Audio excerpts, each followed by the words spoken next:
Hey, what's up, everybody? It's Mr. Sanders Twin, and we are so back for another read aloud. Well, the smoke has finally cleared. I'm happy to report. That was a weird couple of days. I wish I could say the sun was shining, but it's raining right now, but that's not stopping this one right here. Got something to say? But anyway, it is a perfect rainy day to read a little bit more of The Smoking Mirror. So that's what we're going to do. Without further ado, let's get started with Chapter 4. Chapter 4. As his sister read, Johnny felt prickles of nostalgia along his skin, her voice gradually taking on the rhythms and intonation of their mother's speech. It was like Veronica Quintero de Garza was in the room at the precise moment, sharing her innermost thoughts.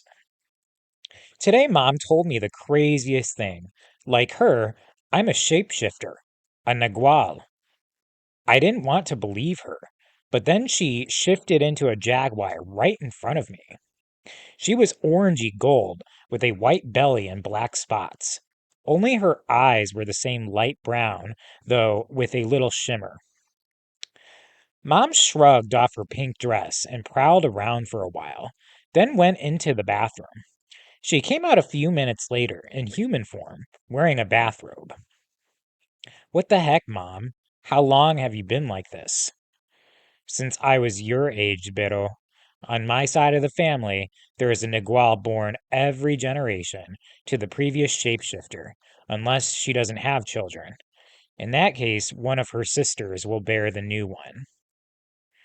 But how did you know it was me and not Sandra, Andrea, or Carlos? I didn't. Not until a month ago, when I saw you wandering the peach grove. What are you talking about? It's been months since I was out there. No, sweetie. You have been visiting it every night for the past 5 weeks. Hunting. You mean I've been shifting into a jaguar like you? Mom shook her head and explained. It takes time for a Nagual to fully transform. At first, we begin partially shifting, each change introducing more and more animal characteristics. After a few months, the process is complete. Learning to control your ability is another story, however. What emerges when you transform is your tonal, your beast soul. Everyone has one, but very few can perceive it. Even fewer can allow it to come forward into this physical world. For most Naguals, this is a natural process, like what you're going through. But a small number of sorcerers learn to pull their tonal through their flesh. Wait, I couldn't believe what I was hearing. Sorcerers? So not only do were-jaguars exist, but witches too? What else? Vampires? Mermaids? Unicorns? Mom smiled at me, not the sort of reaction I had expected or wanted. Almost all the old stories are true, Vero. But people hunted most of those ancient creatures into hiding or extinction long ago. And were-jaguars? No, that's something totally different. But you're getting me off track. What I'm trying to tell you is that it's difficult to control your tonal. You're not used to having a conscious awareness of that aspect of your being. That's why you don't remember anything about your transformations. But now that I know, won't I start remembering? Won't I be aware? To a small degree, yes. But it takes a lot of practice, sweetie. I can guide you somewhat, but we're going to have to enlist the help of more knowledgeable folk. She didn't explain what she meant, but she promised she'd be with me in the grove tonight in jaguar form. Now that I've jotted all this down, I'm going to try to get some sleep. I mean, close my eyes and let my beast soul take over. Or whatever. Good night. All right, so let's go ahead and answer the first question. How many shapeshifters are born in their family's generation? This is a quick recall question, but it is important. Make sure that you are looking back at this little journal entry when the Grandmother is explaining right here.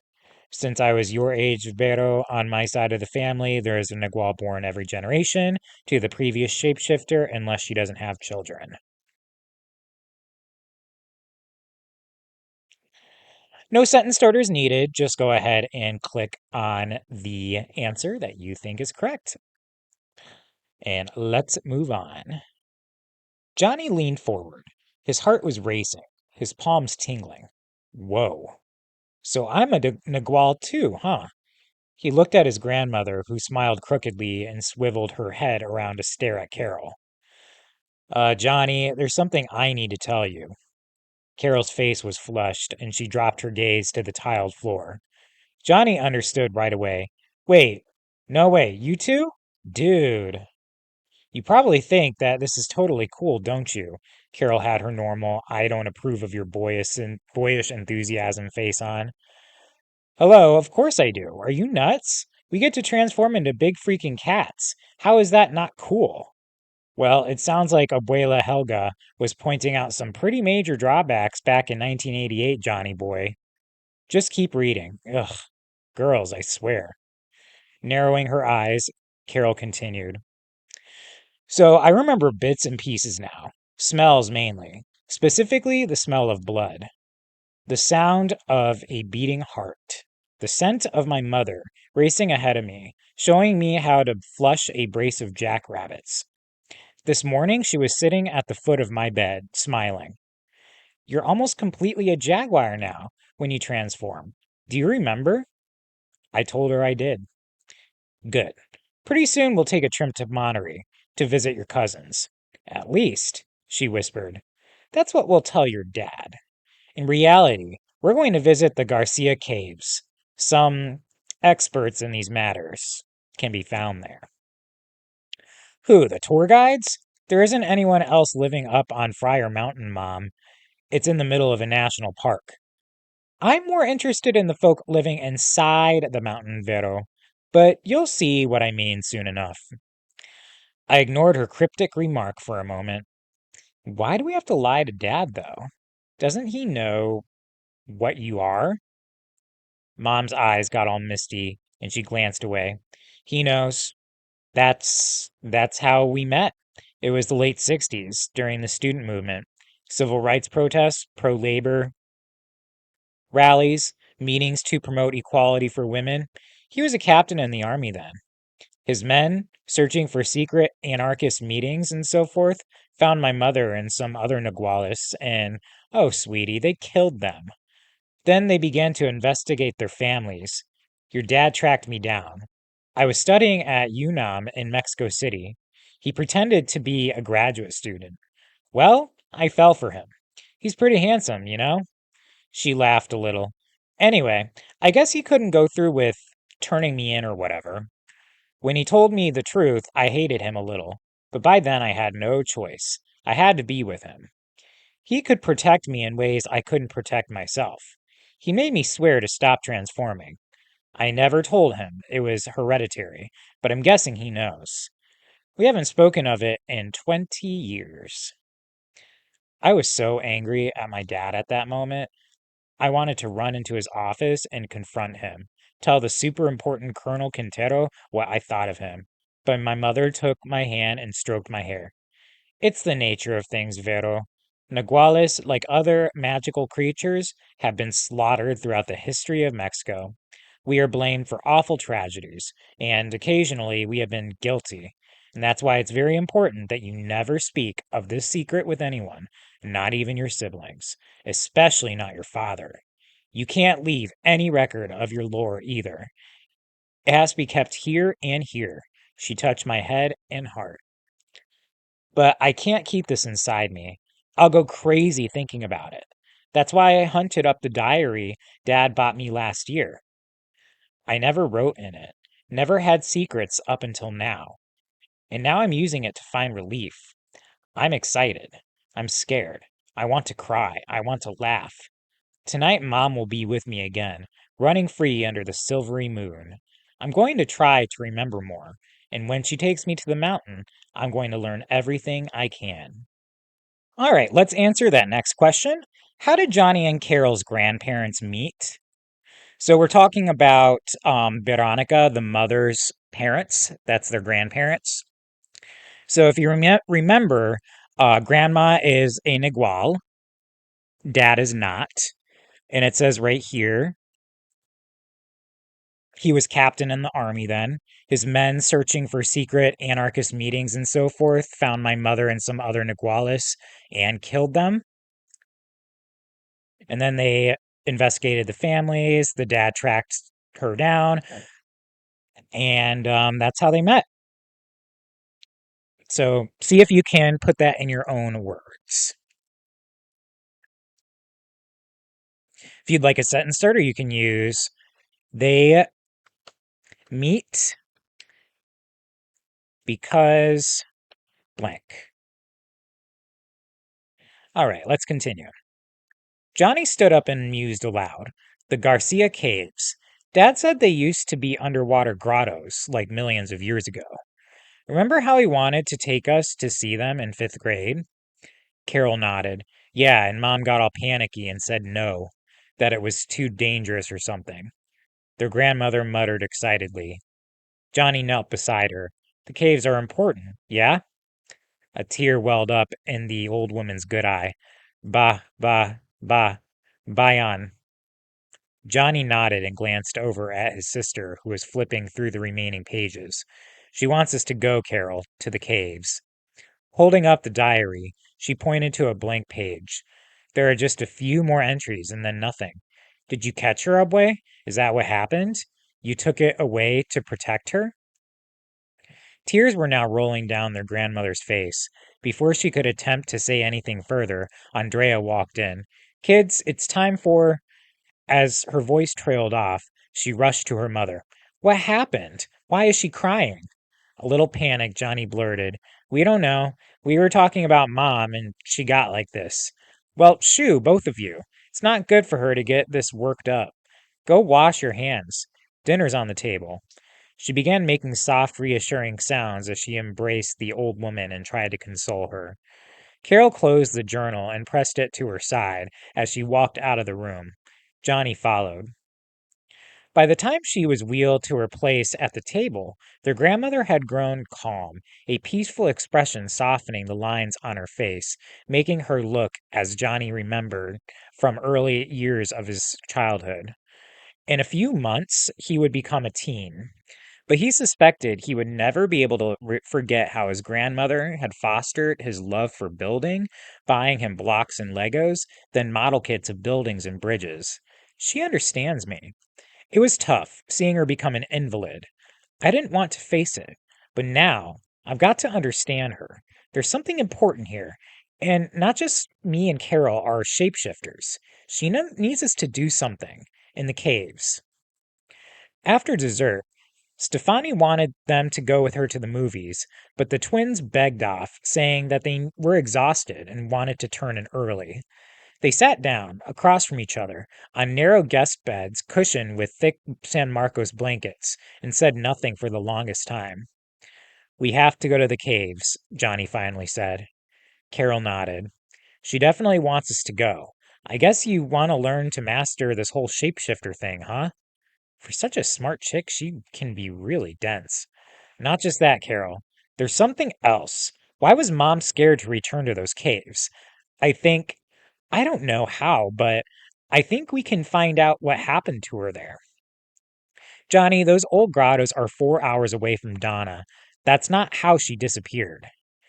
Johnny kicked off his Converse high tops. Dude, I know that. But maybe there are clues. Or maybe these mysterious folk that Grandma mentioned to Mom know something. Does she ever say who they are in the diary? All right, let's answer that third question. What is the real reason Johnny wants to go to the caves? So you might remember one reason is that apparently there's experts on, being a Nagual in the caves, and that's how they're supposed to develop their powers. But there's another reason, and there's a few clues for that. He says right there, not just that, Carol, there's something else. Why was Mom scared to return to those caves? I don't know, but I think we might find out what happened to her there. If you'd like a sentence starter, you can use the real reason he wants to go to the caves is blank. All right, let's finish up the read aloud and answer the last question. Carol let the pages flip through her fingers. Nah, the entries stop right before they take their trip. Well, we'll have to find out for ourselves. When we head back to Monterey, let's get Andrea to stop. We'll tell her we want to sightsee. Carol slid the diary into her knapsack and pulled out her smartphone. So, jaguars. Yikes. I guess that explains the spots I saw on you. Johnny reached for the phone, started scrolling through the photos. Yeah, I can see it now. He paused on a close up of his transforming face, a long bridge of the nose, rounded feline ears, golden downy fur ringing his face. I'm like a jaguar man, or something. You know, like the difference between a werewolf and a wolf man? And yeah, more like jaguar boy. You don't turn 13 until September. Even then, man is going to be a bit of a stretch. Johnny threw a pillow at her. Ha ha, tonight's your turn, Mensa. I'll stay up and use my tablet to record you. It's got better resolution than your cheap phone, anyhow. Then we can make fun of how you look, okay? They made preparations and then hit the sack. It took forever for Carol to fall asleep. She's such a freaking night owl. Johnny had gone down to the nearest deposito and picked up a 2-liter soda and a bunch of gancitos. He sent to munching on the chocolate pastries and swigging the caffeine and sugar-laden drink while sketching a building whose curved ceilings were reminiscent of enormous caves. Eventually, the sugar rush wore off. He struggled to stay alert, but his eyes kept shutting. He would jolt awake with a start, only to find Carol still asleep and still fully human. Just when he was about to give up on his surveillance, however, she growled and all grogginess left him as he lifted his tablet and pressed record. Carol was crouching on her bed, sniffing at the air. Pointed ears sat high on her skull, and her jaw had stretched into a snout. Her arms were covered in gray fur with tan and black highlights or markings, ending in claws that dug into the blanket. She tilted her head and stared at him. Carol, you don't look like a jaguar to me, he muttered, his voice trembling. She snapped her jaws, then leapt from the bed, landing in a crouch on the floor near the open window. Ignoring the ladder they'd propped against the house, Carol dove into the night. Johnny rushed to the windowsill. His sister was loping toward the peach grove. When she reached the first trees, she tilted back her head and howled. Dude, Johnny muttered, flipping the tablet around to record his annoyance. How come she gets to be a wolf? He glanced down again and gasped. A jaguar sat in the sandy dirt, staring up at him. It gestured with his hand as if inviting him down. Then it turned and ran after his sister. Could that be? His heart racing, Johnny lay down, trying to fall asleep. Adrenaline was coursing through his veins. This is insane. I need to transform. I've got to blank my mind. He plugged his earbuds in and dialed up some soothing electronica. It did nothing. His frustration was overwhelming.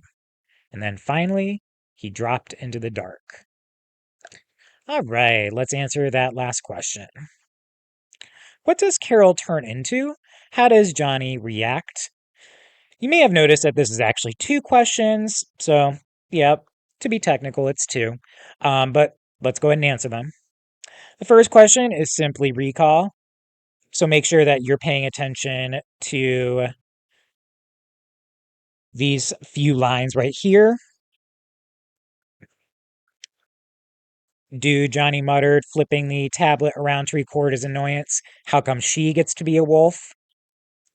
And then for the second question, how does he feel about that? You might need to infer or make an inference. Here's your sentence starters. Carol turns into